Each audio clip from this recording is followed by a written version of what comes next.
Olá, sejam todos bem-vindos a mais uma videoaula. Hoje iremos continuar falando da temática implantação florestal, mas iremos se ater a sistemas de plantio. Eu sou o professor José Cláudio Ferraz. Dentro da implantação florestal, o sistema de plantio, ou como a gente chama popularmente, o plantio, ele integra algumas atividades, tá? Então, quando a gente fala em plantio, não necessariamente é colocar ou transplantar a muda ao solo. Não, quando a gente fala em plantio, tem atividades que o integram. Então, dessa forma, a gente dentro do plantio deve observar qual o espaçamento entre as árvores ou entre as plantas, entre linha e entre plantas, a adubação de base, qual a adubação de cobertura, caso não seja feita na base, fazem cobertura logo após o transplantio. Coveamento ou abertura de bacia para receber irrigação. Prevenção de cupim. Aí sim, o ato do transplantio, que aí pode ser manual, semi-mecanizado ou mecanizado. A irrigação, se houver necessidade, o replantio, o retransplantio, se houver necessidade. Então, o sistema de plantio é composto por essas atividades. Então, a depender da espécie florestal, já temos que saber qual espaçamento iremos adotar, qual adubação será realizada, se vai ser coveado, vai fazer abertura de bacia, a prevenção, como será feita a prevenção do cupim, com qual produto será realizado, o plantio ou o transplantio, qual a forma que será feita, a necessidade de irrigação, se for o plantio em período de estiagem ou mesmo no período chuvoso, se tiver uma janelazinha ali, um tempo que ficou sem chuva, então havendo a necessidade de irrigação e replantio. Então irei detalhar essas atividades ao longo dessa aula. Então, na prevenção de cupins, ela é importante para a maioria das espécies florestais. Então, eu vou falar aqui de uma forma de fazer um tratamento pré-transplantio dessas mudas, que aí pode utilizar produtos, né, ou defensivos agrícolas específicos. Eu vou citar aqui um exemplo para a cultura do eucalipto. É bastante utilizado o produto por nome comercial de Tweet, né? Às vezes usa também Regente. Mas como é que é feita? As mudas, elas ainda no tubete, elas são imergidas até cobrir o substrato dentro de uma solução com esse cupinicida. Passado 30 segundos, escorre, né, deixa lateralmente aqui para escorrer, e mais 30 segundos e essa muda já está pronta para o transplantio e é feita essa prevenção a cupins. É importante salientar que para esse tipo de imersão de substrato na solução cupinicida, que esse substrato ele seja, como é que eu posso dizer, não é resistente, mas ele seja adensado, ele tem uma certa resistência sim, né, que não se desmanche ao entrar em contato com a solução do cupinicida, né, com a cauda. Então, mudas provenientes de saco, né, que foram utilizados saco plástico, solo, esterco em sua maioria, em sua grande quantidade ali no substrato, não é interessante porque vai se desmanchar.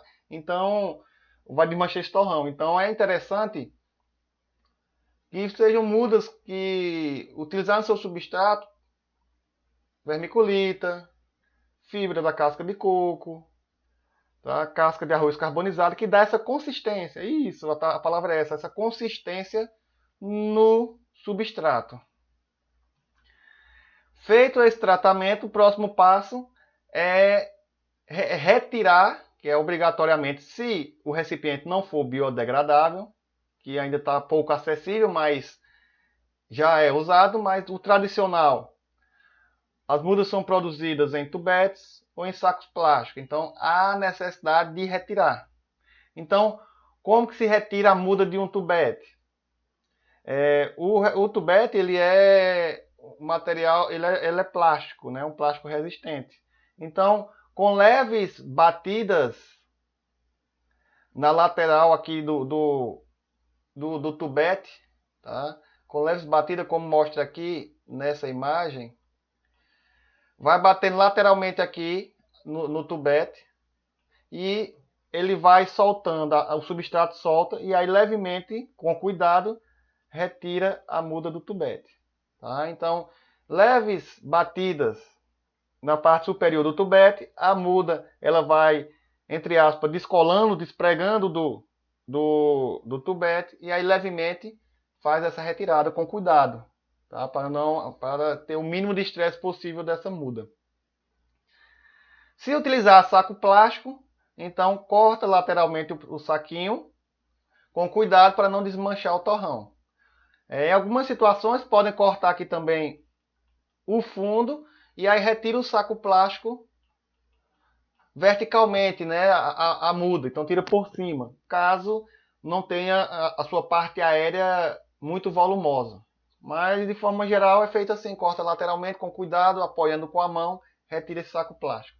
É importante que esse desentubetamento, a retirada do saco plástico, seja feita já ali no momento do transplantio. Que não façam essa retirada e aguardem muito tempo para fazer o transplantio. Então, o que eu recomendo é que faça isso de imediato. Retirou o recipiente, né, o saco plástico ou tubete, já realize o transplantio. E aí, esse transplantio, tá? Ou plantio, se for usar as sementes, né? Mas popularmente a gente chama de plantio, mas é o transplantio. Pode ser feito de 3 formas: manual, semi-mecanizado e mecanizado. A escolha de qual método vai utilizar, de qual forma, entre essas 3, vai depender, por exemplo, da disponibilidade de mão de obra, da declividade do terreno e do tipo de preparo de solo. Tá? Então, assim, hoje no Brasil, o plantio mecanizado ainda é pouco usado, mas já há muito investimento nessa tecnologia, que eu acredito que nos próximos anos o plantio mecanizado vai ser carro-chefe também na área florestal. A declividade do terreno está relacionada ao uso de máquinas, então pode acontecer de uso de trator e implementos agrícolas, não seja possível transitar. O tipo do preparo também, que o preparo de solo para o plantio mecanizado é um pouco diferente para o plantio manual, porque a transplantadora ou a plantadora, vamos chamar de transplantadora de espécies florestais, é preciso hoje o que tem disponível no mercado precisa de um solo um pouco mais bem preparado, no sentido de destorroado, de nivelado, para que ela possa atuar com melhor eficiência. No plantio semi-mecanizado, o mais usado hoje pelo setor florestal, por ser de baixo custo, fácil manutenção e bom rendimento e manuseio, além de permitir o planejamento do plantio o ano todo. Porque no semi-mecanizado, vou falar mais na frente, mas há a possibilidade da gente utilizar o hidrogel, tá, no momento do transplantio. E como o nome já fala, semi-mecanizado, é porque a gente tem, vou mostrar as fotos mais na frente, a utilização de mão de obra manual e mão de obra, aliás, a parte mecanizada. Então vamos lá, no plantio manual usa-se um equipamento chamado matraca, ou chamado também popularmente de plantadeira manual, no qual ela tem um cano, tá? E aí dependendo da muda, da espécie florestal, esse cano varia o diâmetro. Lateralmente tem um gatilho e lá na extremidade tem como fosse um popularmente chamado bico de pato, né? Então, quando aciona o gatilho aqui, o que acontece? Ela abre e aí a muda sai. Então, nesse plantio manual, a muda é inserida aqui dentro da plantadeira, e ela ainda com o bico fechado, ela é inserida no solo, e aí com isso, após isso, ou em seguida, aciona o gatilho, ela abre, a muda cai e retira, e aí leva a plantadeira e a muda fica lá no solo.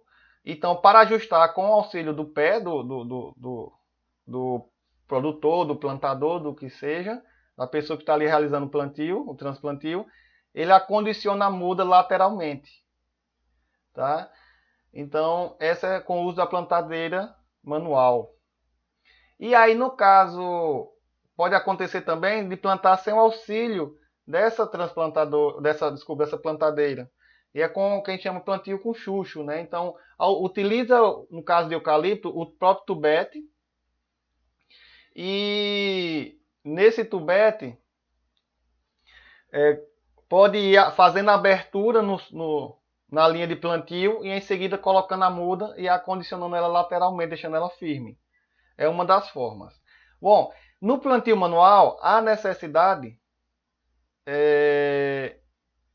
de, se for no período de estiagem, de fazer a marcação da bacia antes, tá? Ou a marcação do local onde vai ser plantado.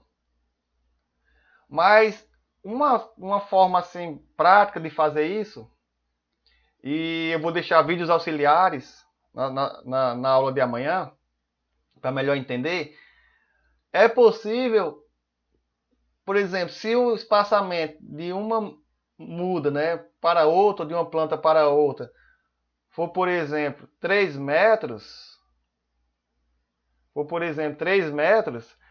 pode pegar um auxílio de uma vara, né, e de um medidor, de um aferidor, e aí essa vara ela é colocada na plantadeira com 3 metros.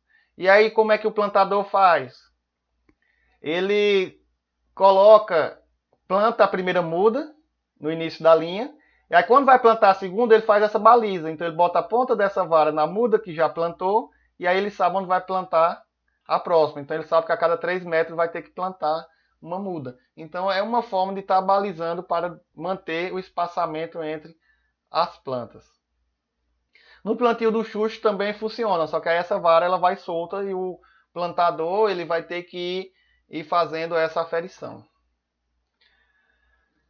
Se houver a necessidade de fazer uma abertura de cova ou coveamento, o que é recomendado? Para espécie florestal, que essa cova seja de pelo menos ou em média de 50 centímetros. Como que é feito? Os primeiros 30 centímetros do solo, que a gente pode ver aqui na imagem abaixo, o A, ele é retirado e colocado de um lado da abertura da cova. E a parte B, essa parte mais profunda, ela é separada e colocada aqui do outro lado. Tá? Então pode dividir meio a meio essa cova. Então, o que é feito? Essa primeira parte que foi retirada, ela vai para o fundo, mas junto com ela vai a adubação. Então, se for recomendado uma adubação com determinado NPK, ou uma adubação orgânica com esterco, com correção do solo, com calcário, ela é misturada nessa primeira porção de solo que foi retirada, e aí ela vai para o fundo. E depois a parte que estava, que é a parte B, ela vem aqui para cima. Ah, professor, vai fechar toda a cova? Sim, vai fechar toda ela. Tá?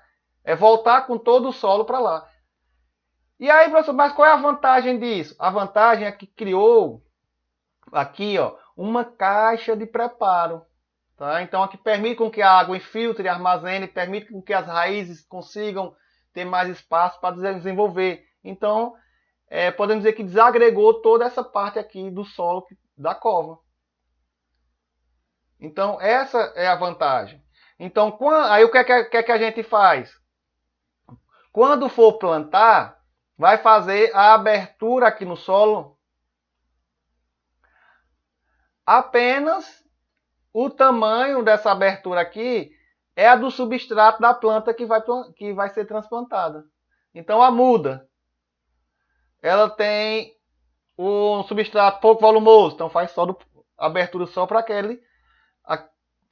caber só aquele substrato. Se é de saco plástico, é muito volumoso, abre mais um pouco.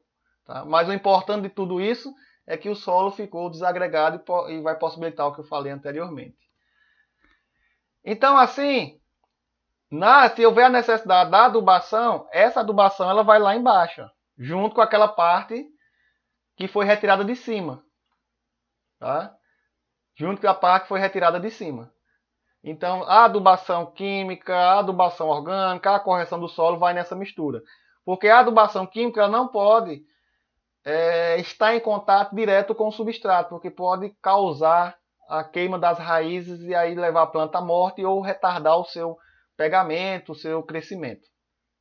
Então, é importante que essa mistura fique lá embaixo e quando for plantar, fazer o plantio manual, que nesse caso é para plantio manual, faz a abertura aqui, ó, já naquela cova, só a quantidade necessária para colocar o substrato, tá? Da muda. Então observem que ela não entra em contato com o adubo. E isso é importantíssimo. Tá? É importantíssimo. E mais na frente eu vou falar um pouco mais dos cuidados, né, na hora de posicionar essa muda. Mas aqui ela fica rente ao solo e é coberto apenas o substrato. Então, o coveamento ele se faz necessário quando o plantio for manual. A formação de bacia se faz necessário quando for o plantio em época de estiagem. No plantio semi-mecanizado, e aí tem auxílio aqui do trator com implemento agrícola, que é um tanque de irrigação, ele é mais aconselhável para o período de estiagem. Tá? Por quê? Porque junto com a muda, no momento do transplantio, é colocado hidrogel. Vou falar um pouco mais de hidrogel mais na frente. Tá? Então, esse tipo de plantio semi-mecanizado é mais para a época de estiagem. É o mesmo esquema lá do plantio manual, tá? Com uso de matraca. Tá aqui a matraca, ou a plantadeira manual. Só que há um acréscimo, né, que vem lá do tanque do hidrogel. No plantio manual,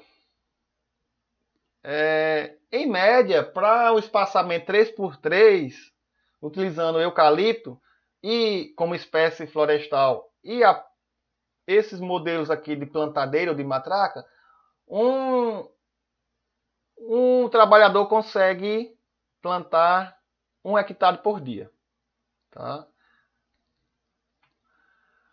O plantio mecanizado, ele ainda um pouco utilizado no Brasil, mas, como eu falei lá no início, tem recebido investimentos para a melhoria desse processo. Ele ainda utiliza uma pessoa para alimentar a máquina.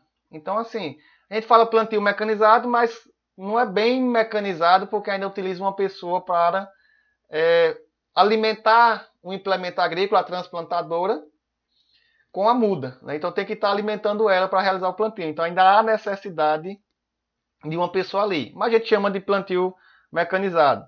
Então, esse implemento agrícola, ele pode fazer a abertura da cova, ele faz a marcação, ele já dá o espaçamento, ele pode aplicar algum inseticida, ele pode aplicar algum herbicida pré-emergente, ele já pode fazer adubação de base. Então, a depender do modelo aí do fabricante, há essa possibilidade. Tá? Então, vamos lá no posicionamento da muda na cova. Independente se é plantio manual, semi-mecanizado ou mecanizado. A muda ela tem que obedecer esse padrão de transplantio, de posicionamento. Então, há uma coisa que eu chamo a atenção é a região do coleto. Tá? É uma região aqui bem acima aqui, 1 centímetro mais ou menos, onde está o substrato, no caule da muda. Então, é uma região suberosa onde originam-se radicelas ou raízes secundárias. Pela base da raiz limita-se o caule. Então, zona chamada de colo ou nó vital. Então, é importante que essa região ela esteja acima da superfície do solo, tá? Então, que ela não esteja enterrada. Então, ela vai ficar um pouquinho livre aqui acima do solo no momento do transplantio. Então, se a gente pegar esse exemplo da muda de eucalipto, onde é a região do coleto? Essa região bem aqui, ó. Região bem um pouquinho aqui, 1 centímetro acima do substrato, tá? Daqui do substrato. Então, o que não deve fazer? Isso aqui, ó. A muda foi transplantada e praticamente enterrada 3, 4 centímetros acima da região do coleto. Tá? Então, esse é um método errado de transplantio. Então, assim, ó, isso que eu falei, ó, botar o coleto enterrado é errado. Então, não pode ser abaixo do solo. Não pode deixar o substrato exposto, ou seja, acima do solo. É errado também. A muda não pode estar inclinada para nenhum lado. Ela tem que estar ereta. Então, muda inclinada, errada. Então, o que é ou qual é o posicionamento correto? Então, ó, posicionamento correto. Muda na vertical. Substrato coberto. Região do coleto no nível do solo. Tá? Então, essa é a posição correta para qualquer muda de espécie florestal for transplantada. De origem de saco plástico, lá, né? Utilização de saco plástico de tubérculo. No plantio mecanizado, um rendimento ele dá em torno de 2 a 4 hectares por dia. É o que a máquina, em média, consegue fazer. Vai depender de alguns fatores, como preparo de solo, inclinação da área, limpeza dessa área, lá junto do preparo de solo. E aí, no Brasil, tem 3 ou 4 fabricantes dessas transplantadoras. Bom, um outro feito do transplantio, a irrigação. Tá? A irrigação ela se faz necessário quando é um período de estiagem, dentro de um período chuvoso, é um período de estiagem prolongado. Então, houve a necessidade de irrigação, ela é feita de forma semi-mecanizada, porque aqui tem um auxílio de trabalhadores no momento. Então, como é que é feita? É uma irrigação localizada. Tá? Então, do pipa, aqui do implemento, a água sai, pode ser pressurizada ou por gravidade, vem por uma mangueira, e aqui na ponta da mangueira tem uma peça, o pessoal chama popularmente de rabo de tatu. Como é que é essa peça? Ela é retangular e na ponta dela tem uma estrutura que permite o seguinte: quando ela está longe dessa parte principal, ela está fechada, tá? Então, quando ela está longe aqui, ela está fechada. Quando pressiona sobre o solo, o que é que acontece? Pressionando sobre o solo, essa válvula aqui, ela entra, ela fica aqui, ó. Então, quando ela entra, a água sai. Então, essa válvula aqui, quando ela está esticada ou longe, ela fecha. Quando pressiona sobre o solo, aí ela abre e a água é colocada, tá? Sobre a muda. Então, isso é feito localizada muda a muda. Também colocarei um vídeo para vocês assistirem como é que é feita essa irrigação. O uso do hidrogel no plantio é uma alternativa boa para regiões de longo período de estiagem. Tá? Pode ser uma prática silvicultural um pouco cara, mas é acessível. Tá? Dependendo da região aí, essa acessibilidade eu falo no sentido que está disponível. Aqui na região, aqui em Teresina, tem disponível algumas casas agropecuárias. Algumas alternativas à irrigação foram desenvolvidas, sendo o hidrogel a mais utilizada. Então, o hidrogel permite a retenção de água de irrigação por mais tempo, disponibilizando de maneira gradativa a planta. Então, o hidrogel ele fica algo semelhante a uma gelatina, né? Ele é um pó, quando mistura com água, esse pó, esse grânulo, ele absorve a água e incha. Né? Então, fica um pouco semelhante à gelatina. E a aplicação prática do hidrogel é o depósito do mesmo já hidratado na cova do plantio. Então, assim, mistura-se o hidrogel com água, ele vai ficar ali semelhante a uma gelatina, e aí no momento do transplantio, coloca junto da cova esse gel hidratado, tá? Ou esse hidrogel. A técnica pode ser empregada em qualquer tipo de solo, mas os resultados em terrenos arenosos aparecem mais, principalmente em períodos secos, ou ainda em regiões com problemas de abastecimento de água. Então, quando a gente coloca o hidrogel, aqui está mostrando nessa imagem, está aqui o hidrogel junto com a muda, mas a gente tem que observar, aqui é uma muda de citros, tá? Peguei só para exemplificar. Mas se a gente for considerar o que eu falei anteriormente, posicionamento da muda, ela está exposta. Então, aqui a gente tem que vir com o solo e cobrir ela, junto com o hidrogel. Tá? Então, ela vai ficar aqui meio que sobrenadante nesse hidrogel. O que é que vai acontecer? Conforme a muda for necessitando de água, o hidrogel vai liberando essa água para absorção pelas raízes da muda. Em período chuvoso não é aconselhável. Por quê? Porque esse hidrogel ele vai absorver a água da chuva, ele pode, entre aspas, inchar um pouco mais, tá? Então ele pode, consequentemente, expulsar essa muda do solo. Então não é interessante em períodos chuvosos. Então,